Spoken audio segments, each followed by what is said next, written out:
When Tony and my niece Isabella, he loves this. He loves when I talk about him. But when Tony and my niece Isabella were young, we used to go to my mother-in-law. She has a pool out in her backyard, and we used to spend our summers out by the pool.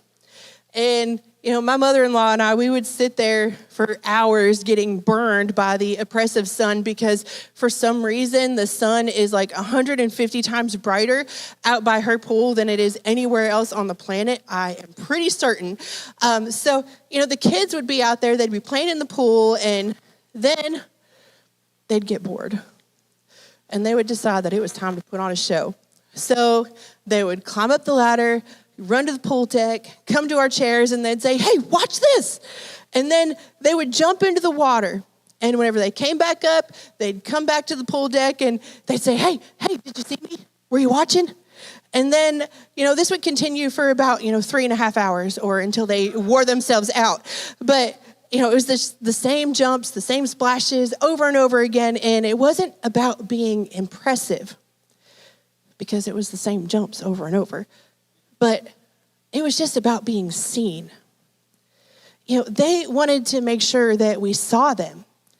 And on some level, I know that each of us can relate to this need to be seen in some way or another.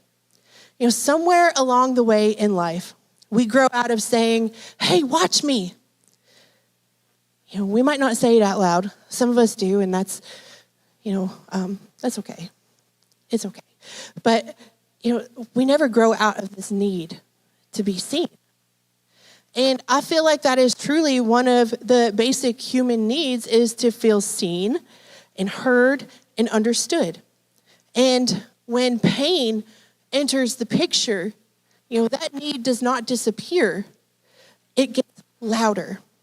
So we want others to take notice when we're hurting. We just have this need to be seen, felt, heard, and understood. To have someone acknowledge that our pain is real. To have someone who cares enough to just sit with us and empathize with us in that pain. So today we're going to talk about Hagar and the God who sees. But before we talk about Hagar's wilderness and her pain and her abandonment, I want you to know this, that the God who saw Hagar is the same God who sees you right where you are, right now. He sees your deepest joys, your deepest sorrows. He sees us and he keeps his eye on us so much that, he knows the very number of hairs on our head. And for me, that is a very comforting thought because I seem to drop hair like confetti. So I know that he's keeping an extra close eye on me. But our story today comes from Genesis chapter 16. And if any of you are reading through a Bible in the Year plan, I bet you read through this chapter this week.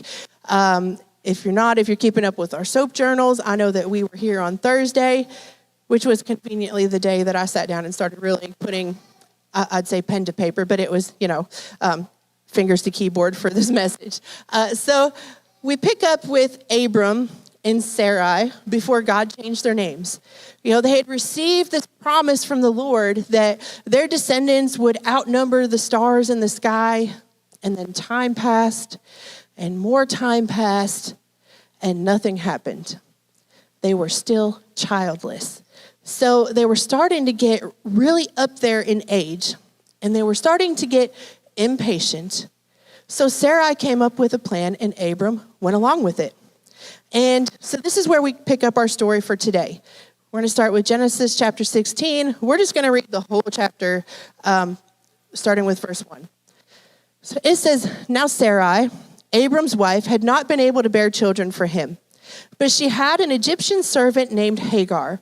So Sarai said to Abram, 'The Lord has prevented me from having children. Go and sleep with my servant. Perhaps I can have a child through her.' And Abram agreed with Sarai's proposal. So Sarai, Abram's wife, took Hagar, the Egyptian servant, and gave her to Abram as a wife. This happened 10 years after Abram had settled in the land of Canaan." So I want to stop here just really fast for a quick second because I want to reiterate something, and that is that this was not God's plan for Abram's descendants. When God had promised Abram descendants, Abram even asked him, he questioned. He said, but Lord, I don't have any children. Like, I don't have descendants right now. So I guess this means my servants, right? And the Lord clarified to him, no, not your servants. Not your servants, your descendants. So Abram questioned him again, and he said, well, how can I be sure? And that is when God made the covenant with Abram himself. Usually two people have to come together in agreement to make a covenant. But in this circumstance, God made the covenant with Abram. He fulfilled both sides of this. And he told Abram to gather and prepare the sacrifice, which he did. And, after the sun went down, the Lord appeared to him as a smoking fire pot and a flaming torch. And he fulfilled both sides of this covenant promise that he was making with Abram. So the Lord was extremely clear. How often do we ask the Lord for clarity and things just seem like they get clear as mud? I know that I ask the Lord for billboards all the time because I want to know that I know that I know. Abram had a billboard here. The Lord could not have been more clear. This is my plan. He just had to be patient and wait on the Lord's timing. So we're going to pick back up with verse 4. It says, so Abram had relations with Hagar, and she became pregnant. But when Hagar knew that she was pregnant, she began to treat her mistress Sarai with contempt. Then Sarai said to Abram, this is all your fault. I put my servant into your arms, but now that she's pregnant, she treats me with contempt. The Lord will show who's wrong, you or me. So Abram replied, look, she's your servant, so do with her as you see fit. So then Sarai treated Hagar so harshly that she finally ran away. So when we look at this part of the story here, I see two hurting women. One woman, she had struggled with infertility her whole life, and she was hurting over which the ease of her servant had gotten pregnant with a child that was promised to her. She's getting my blessing. I'm sure that hurt very deeply. And then the servant girl, she was put in a situation that she didn't ask for. She did not choose the situation. It chose her. And because of this, she began to act with contempt, which means she got real disrespectful. She started to despise Sarai. So her actions, the way that she was acting in her emotions, caused an active role in her own suffering. It was a bad situation. How often do we find ourselves in messy situations when we try to take things into our own hands instead of waiting on the Lord? So Sarah went to Abram, and as people are apt to do, she said, it's all your fault, because it's always somebody else's fault, right? Whenever we get into a mess, it's always somebody else's fault. It is their fault. They did this. It's never my fault. I didn't do anything wrong. But, this, mind you, it was her idea. And this was born out of her unbelief. But he didn't say no. And when I say he didn't say no, I mean he didn't say no in the priestly, stand your ground, this is not what God said, not what God promised kind of way. In this moment, they failed the test. They failed the test of patience and trust and perseverance in waiting on God's provision of the promise that he had made. So Sarai then began to treat Hagar harshly. Here she was carrying the promise that was supposed to be hers and treating her with disrespect. So she started to treat her harshly until Hagar fled into the wilderness. And, while I was reading this chapter this week and I was just thinking about all of this, the Lord took me to a place a few years later in Abraham's story When he was walking up to the top of Mount Moriah, he had the hot tinders in his hand. His promised son, Isaac, was right by his side, and he was carrying the wood that was about to be used to sacrifice him on. Of course, we know, right as Abraham was about to raise the knife to strike his son, the Lord sent the ram in the bush to be the provision for the sacrifice. But it really got me to wondering, would Abraham had to have been tested in that way later in life if he had been obedient and if he had just waited on the Lord's promised provision the first time? If he had just stood his ground and said no to Sarai's insistence about Hagar, which was born out of unbelief, if he would have just stood firm, knowing that no word from the mouth of God will ever fail, would he have ever have had to have been tested in that way? So kind of like in our own lives, God will keep putting us in scenarios and he will allow us to be tested, sometimes repeatedly, over and over, until we learn the lesson, because experience is the best teacher.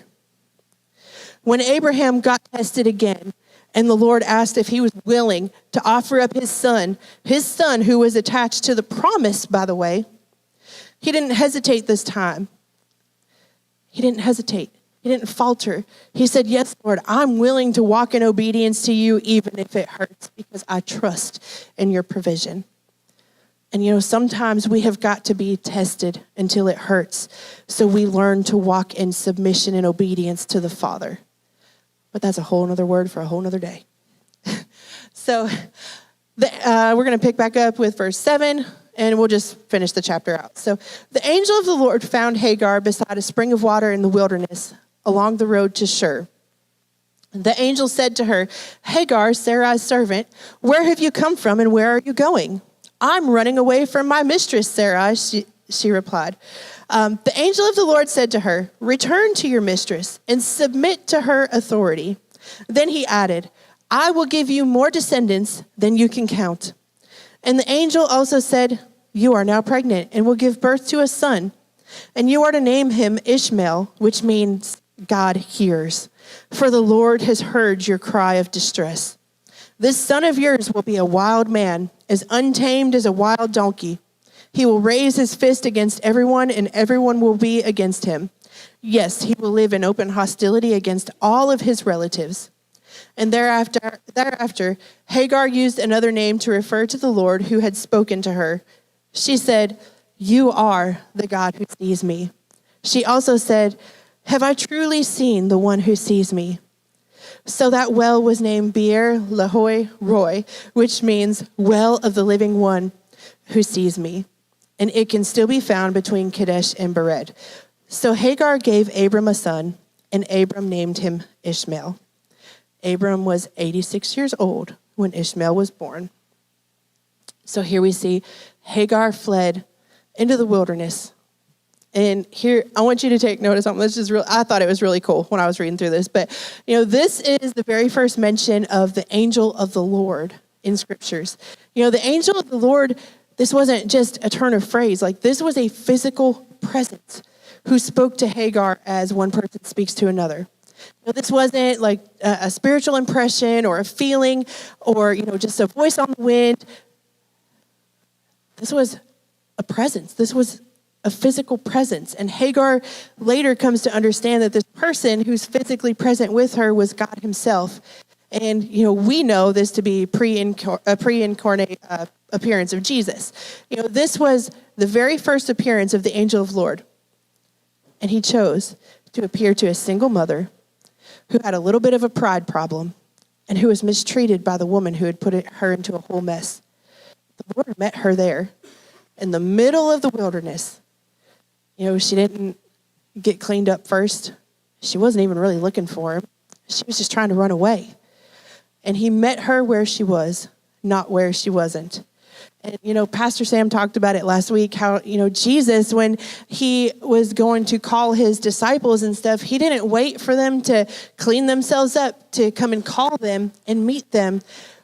He didn't wait for Hagar to clean up her mess. He appeared to her And he met her with purpose. He met her in the middle of the mess, in the middle of the wilderness, when she was at her lowest point of deepest pain and sorrow and despair. And what was the first thing that he did when he met her? He called her by name. Hagar. Hagar. And then he restored her purpose. Sarai's servant. He called her by name.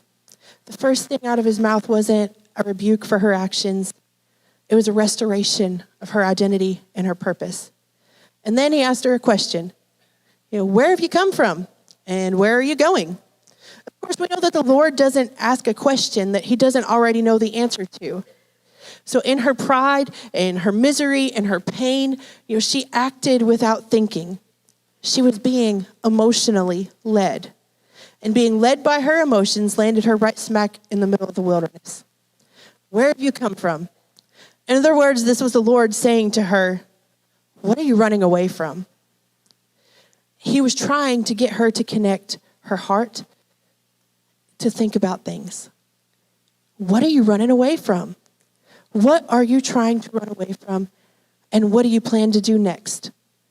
He wanted her to sit and think through and process through the pain and the emotion that she was trying to escape from. He was trying to connect her head to her heart.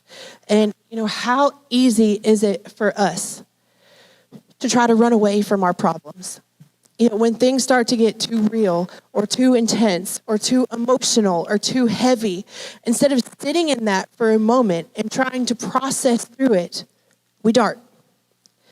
The going gets tough and we get going. We try to run as far away as possible from the weight of those unprocessed emotions.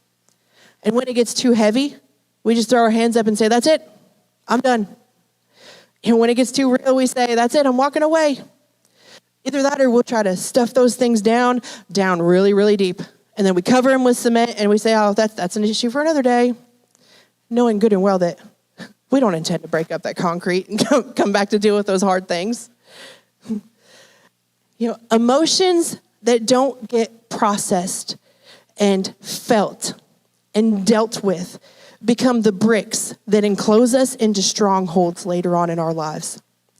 Every undealt with hurt, heartache, disappointment, unmet expectation, all of it that we don't take to the foot of the cross and say, Jesus, help me process through this. Help my heart to heal and purify my heart from this before you. Every bit of it that we don't give to him turns into a brick that eventually walls our heart off. We build up these walls to protect our hearts because we've been hurt. We want to keep people out. We want to keep them at a distance because we're afraid of getting hurt again. Or because, shame will lie to us and tell us that, well, if people knew how you really felt, they wouldn't love you. If people knew what was really going on in your mind, they would reject you. Those are lies. Those are lies. We build these walls up and we intend to keep other people out. But what happens is we trap ourselves inside. We build up these strongholds. And eventually those walls will get built up between us and the Lord. And we lose the intimacy and connection that we once shared with him. That oil of intimacy will stop flowing in our lives. And when we continue to allow ourselves to be emotionally led, we will end up spiritually dead. There is going to be no flow of the Spirit in our lives, no intimacy with the Father, no oil on our lives or in our lamps. If we allow ourselves to continually be emotionally led, it leads to spiritual death. We cannot be ruled by the flesh or our emotions and the Spirit at the same time. It's not possible. We are going to submit to one or the other, meaning we're either going to walk in the flesh We're going to walk in our emotions, or we are going to walk in the Spirit and be obedient to what the Father tells us to do. And sometimes what the Father tells us to do is to sit down and take a breath and process. If you've been through freedom with me at all, you know that I say it all the time. If we really want God to heal it, we have to feel it. We've got to take time to sit in the uncomfortableness of our emotions and process through them. But we don't do this alone. Jesus pulls a chair right up next to us, and he meets us there when we invite him into our pain. And sometimes, like Hagar, he meets us there before we even invite him in. Hagar wandered off into the wilderness of her emotions alone, but she didn't stay alone. The Lord met her there. And sometimes we have got to get to that place of wilderness where we just don't know which way to turn next in order for the Lord to encounter us in those places and call us back into alignment. We've got to get to that place where the Lord stops us in our tracks and asks us, what are you running away from? Then, where are you going? In other words, how far do you think you're going to have to run to outrun the weight of what you are feeling? Some people have a habit of running away from difficult situations. And the reality is God places us in difficult situations so that we can learn and we can grow. Perseverance in the faith doesn't come through smooth sailing. We persevere by trials. We persevere through difficulties. God places us sometimes in situations so we can be trained.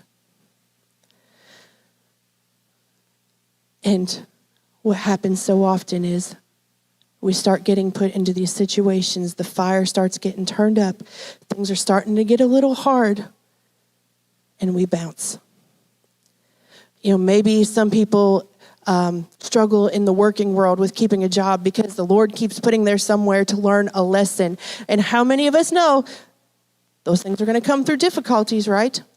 Maybe you have a difficult boss. Maybe there's other employees that you just don't see eye to eye with. But instead of allowing the Lord to work through that situation and soften the rough edges of your heart, you quit. Maybe they had problems with their parents. So instead of listening to their parents and walking in submission to them, they walked in rebellion. Maybe there was some tragedy that just completely rocked their world and their faith. And instead of seeing the big picture of God working through that situation, they just decided to give up. The reality of the situation was different than my expectations, so I'm going to be bitter.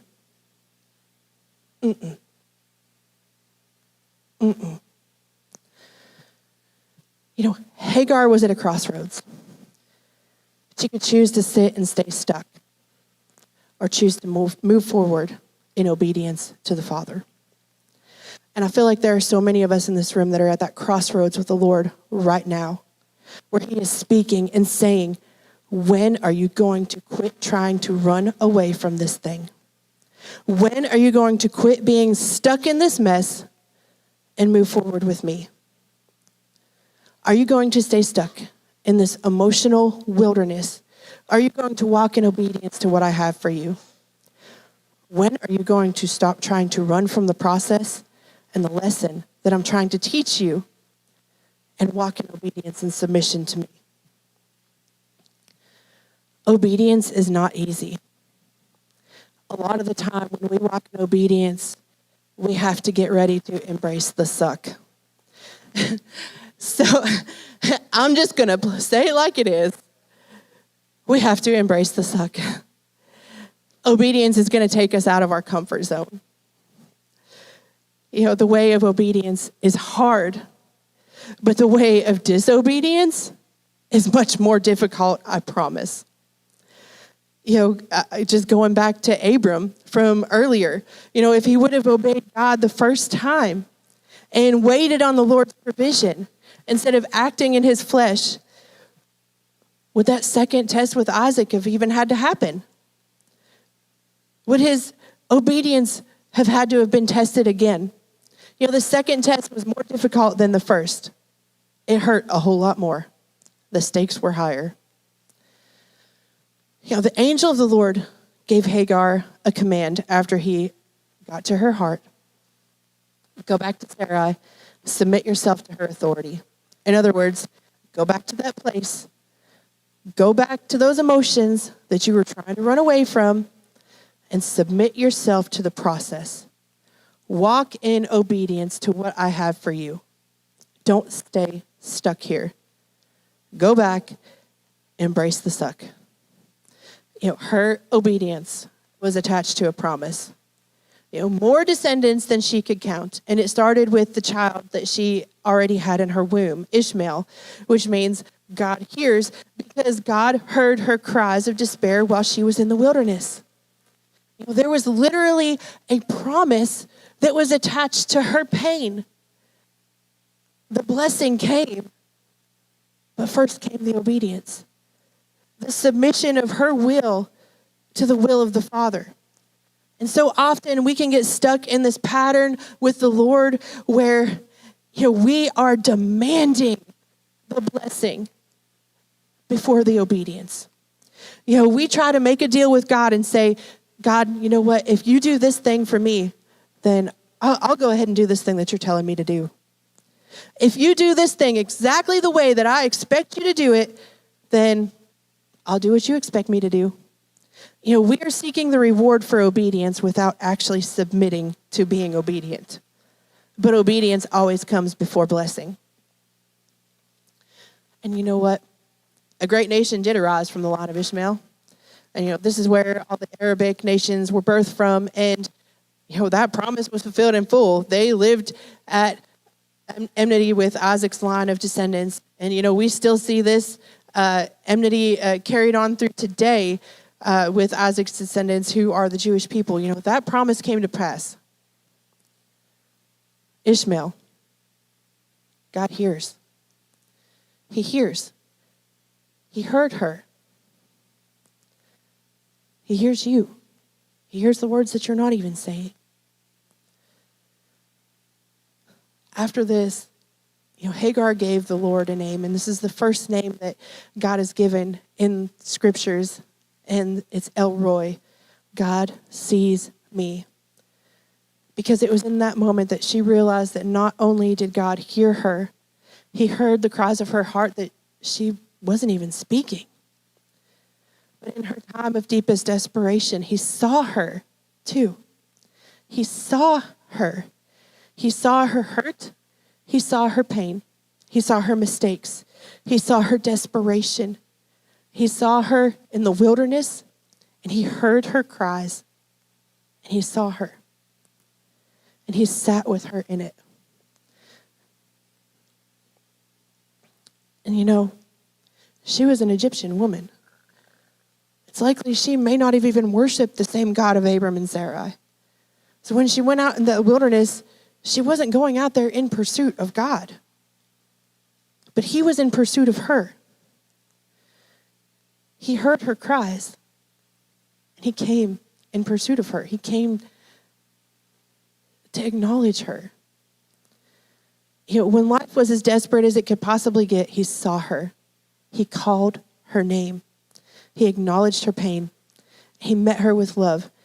And this experience changed everything for Hagar. She was told to return to the place from where she came from. Her circumstances weren't necessarily going to change. She was going back to the same thing that she had just left. But she was going to be changed in her circumstances because she had encountered the one who saw her. The despair of being utterly unknown in the deep places of her soul had turned into something new. And the same God who saw Hagar sitting all alone in the wilderness, he sees us in our moments of wilderness. When we are alone and the pain is real and it's heavy and we feel like we just can't take another breath, he sees us. When our tears soak our pillows at night because tears come when there just aren't even words sufficient enough to express what's in our hearts. He sees us. Psalm 56:8 says, you keep track of all of my sorrows. You have collected all of my tears in your bottle, and you have recorded each one in your book. He not only sees us in despair, but he collects our tears.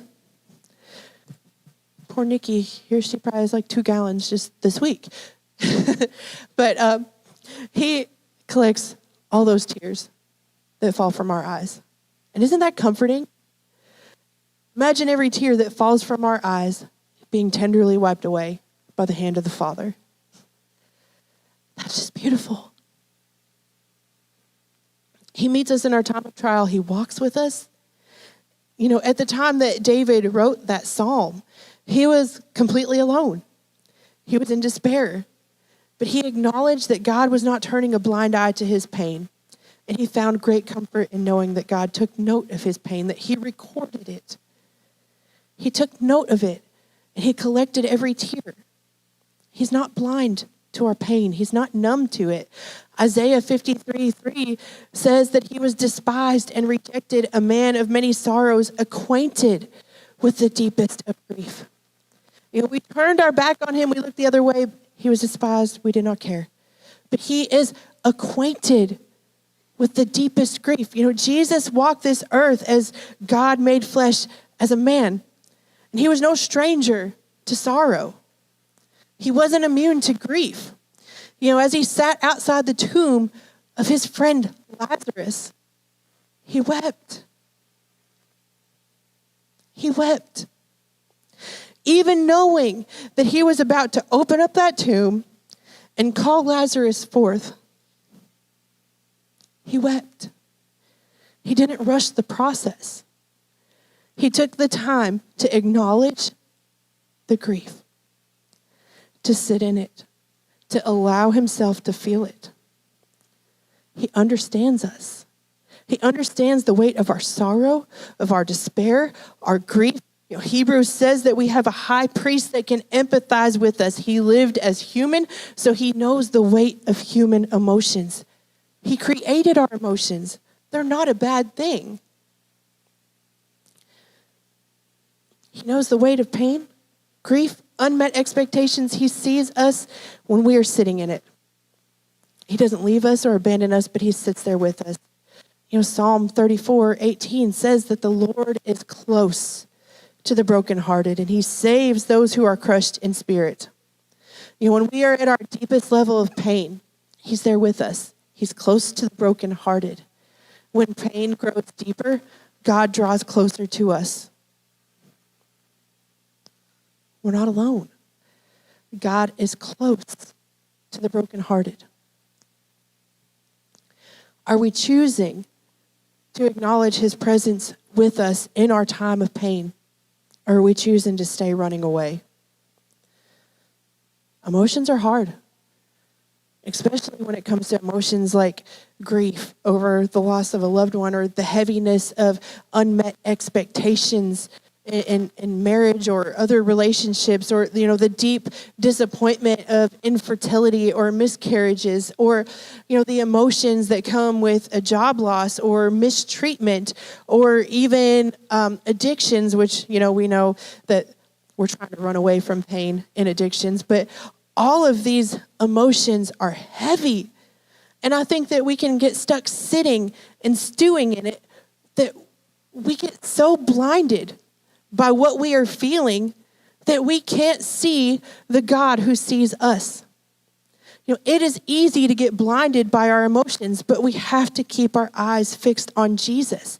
Hebrews chapter 12, verses 1-3 says, "Therefore, since we are surrounded by a great cloud of witnesses, let us throw off everything that hinders and the sin that so easily entangles. And let us run with perseverance the race marked out for us." Perseverance doesn't come from sitting on our butts. We got to work for it.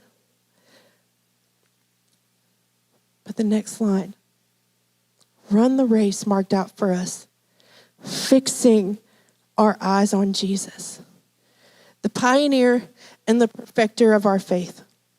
For the joy set before him, he endured the cross, scorning its shame, and sat down at the right hand of the throne of God.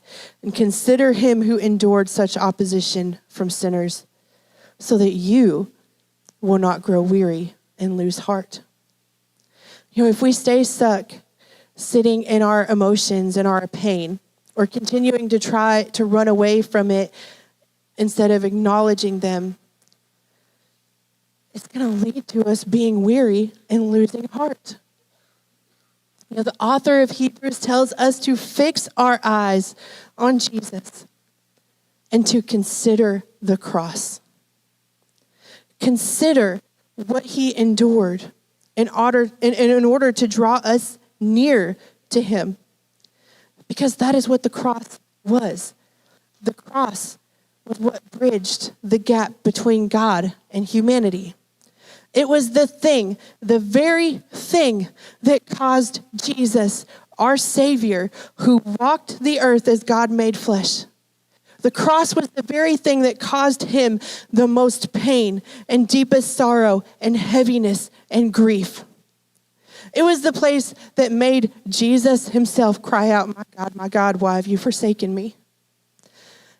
That cross is the very thing that draws us nearest to him. It gives us the ability to draw near to God and allow him to draw near to us. So when Jesus says he sees us, he means it. Sometimes we go through things in life that we just will never understand. The trials that we go through, we're just not going to have a full understanding of why this side of eternity. I'm sure that Hagar never fully understood the why.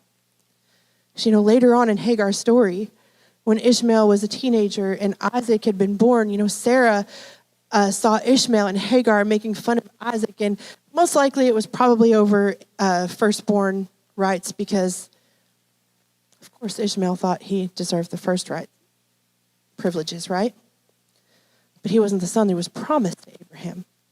So Sarah went to Abraham, and she told Abraham, "You need to send them away." Of course, he was conflicted because that was his son. He loved him too. So when he went to the Lord told him to do what Sarah said, because Isaac was the son who would carry out all of his descendants. So he packed them up some food, he packed them up some water, and he sent them on their way into the wilderness where they wandered. And eventually God spoke to Hagar once more. But I am sure that in that time of wandering, she was questioning, what was all this for? What was the point of this? Why did all of this stuff happen to me? How is this the way my life turned out? We may not always get the answers or the understanding of the why we go through trials, but I do know this. I know that in Romans 8:28, the word says that we know in all things God works for the good of those who love him, who've been called according to his purpose. Does it say that he causes some things? No, all things. Even the worst of things, even the most tragic of things, even the things that we just have no understanding of how we even got there. He promises to work all things to the good of those who love him. A few weeks back, I was out in the yard. Me and Tony were out there, and we were picking up sticks. We had a tree branch, pretty much a tree, fall in our yard, and we were out there working, and I was just thinking about this message, and I was talking to the Lord a little bit about it, and he drew my attention to the backside of our field, which was not where the tree had fallen, but, and I have a picture. I hope I have a picture. I sent a picture. I hope I have a picture. Is there a picture? Maybe we'll get it someday. So, there we go. Okay. So, I see this tree out there all the time. I can see it out my kitchen window. But this day, the Lord just really drew my attention to it. A few years back, we had this pretty strong windstorm come through. And as you can see, we had some logging work done. I say we, it was, But we had some logging work done, so the trees are a little thin. And we had this strong windstorm come through, and this tree had gotten blown over. So, of course, Sam and I looked into having it cut up and removed, but we realized this tree's not dead. It was just badly bent by the storm that had come through, but it was still alive. So as I was walking out into the field the other day to look more closely at this tree, I saw all of these deer tracks out around it. And it occurred to me that not only was this tree still alive, but it was giving life to others. Because what are the three things everything needs to survive? Food, water, shelter, right? Had this tree not been bent by the storm, it would just be another tree lining the woods in the back of our field. You know, not much to distinguish it from any other tree lining the woods at the back of the field. But because it had survived the storm that it went through, it was able to bring comfort to others, possibly even providing a place of shelter from the storms that they go through. So, of course, the Lord tied all this together for me because he's good like that, with just one simple phrase. It's bent, not broken. And it reminded me of a passage of scripture from 2 Corinthians chapter 4, verses 8 and 9. And we actually soaped this one this week too. But it says, we are hard pressed on every side, but we are not crushed. We are perplexed, but we are not in despair. Persecuted, but not abandoned. Persecuted, but not abandoned. Struck down, but not destroyed. You know, sometimes we don't understand the why, but there's purpose. We can be pressed, but not crushed. Struck down, but not destroyed. Bent by the storms of life and the trials, but they will not break us if we keep our eyes fixed on Jesus, the author and perfecter of our faith. He will not leave us abandoned in our struggles. He promises to be with us. What does the word say in Isaiah? Fear not. Fear not when you pass through the deep waters. I'll be with you. When you pass through the rivers, they're not going to sweep over you. When you pass through the fire, you're not going to be burned because I'm with you. And maybe this thing that we've been going through, and that thing that we've been trying to run away from, that's just left us sitting out in the wilderness, is going to be the thing that God uses in our lives. You know, just like olives have to be pressed to produce oil, that pressing that we go through is producing the oil of anointing, where we can minister to others from that place that we thought was going to destroy us. We have a God who sees us, who empathizes with us in our lowest lows. He rejoices with us in our highest highs, who sits with us, draws near to us, and calls us just to keep our eyes fixed on him.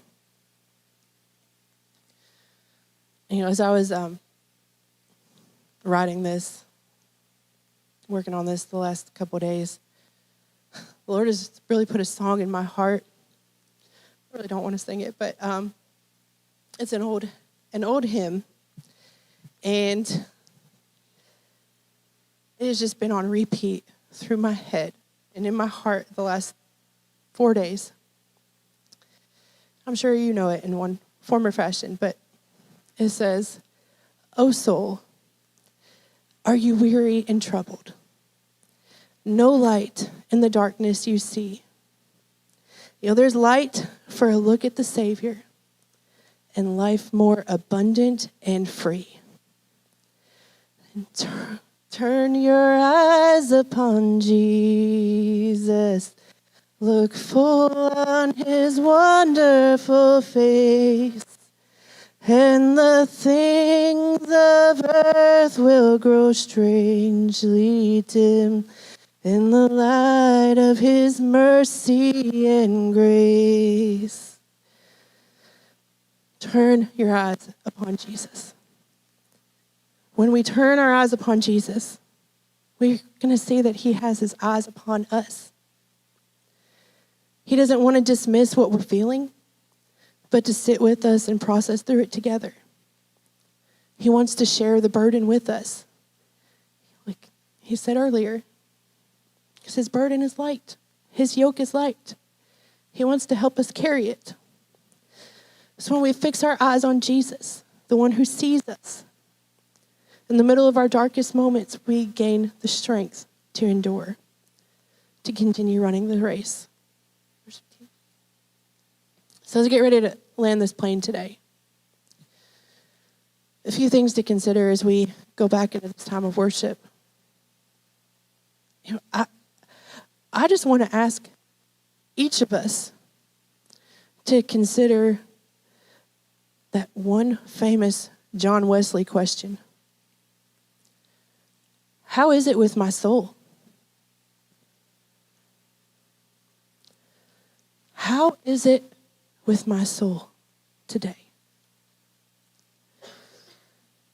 Do we find ourselves at that crossroads today where we're running away from the things that God has called us to sit with? We cannot outrun what's in our hearts. We can't outrun our feelings. We can't outrun emotions. No amount of running away is going to heal or fix what's inside of us.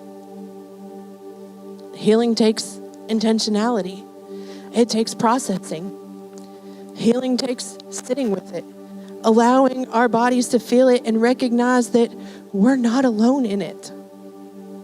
And I think so many of us say, well, I want to be healed. I want Jesus to take this, but we are sitting here with our fist clenched around this thing that he is saying, put into my hands, child.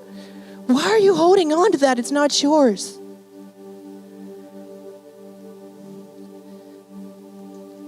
We can give it to him. We're safe with him. We're held by him. He's not going to let us go.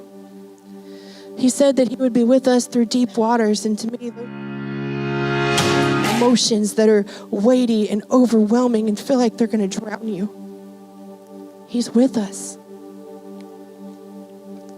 Do we find ourselves in a place where we are being emotionally led? Or we are building up those walls and allowing that oil of intimacy with the Father to dry up? If we continue to live in our emotions, to be emotionally led, we will end up spiritually dead.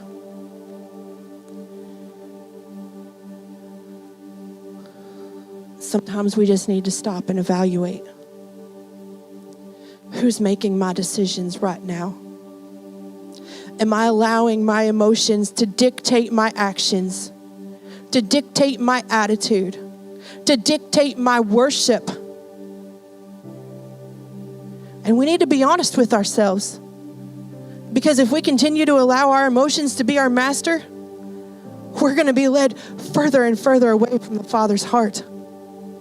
And listen, there is no condemnation for those who are in Christ Jesus. That oil of intimacy can be restored, but it's a choice that we have to make.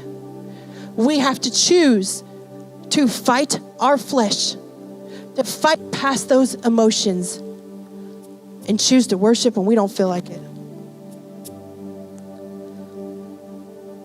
So do we find ourselves in a place where we're trying to demand something from God before we take a step of obedience? Obedience comes before the blessing, not the other way around. And what are we seeing? Are we too blinded by our circumstances to see Jesus seeing us? He sees us. He's wiping our tears, collecting each one for himself. And he's going to create something beautiful out of every single one. The word tells us that those who sow in tears will reap with joy. Joy will return. Sorrow may last for a night, but joy comes in the morning. Joy will be restored.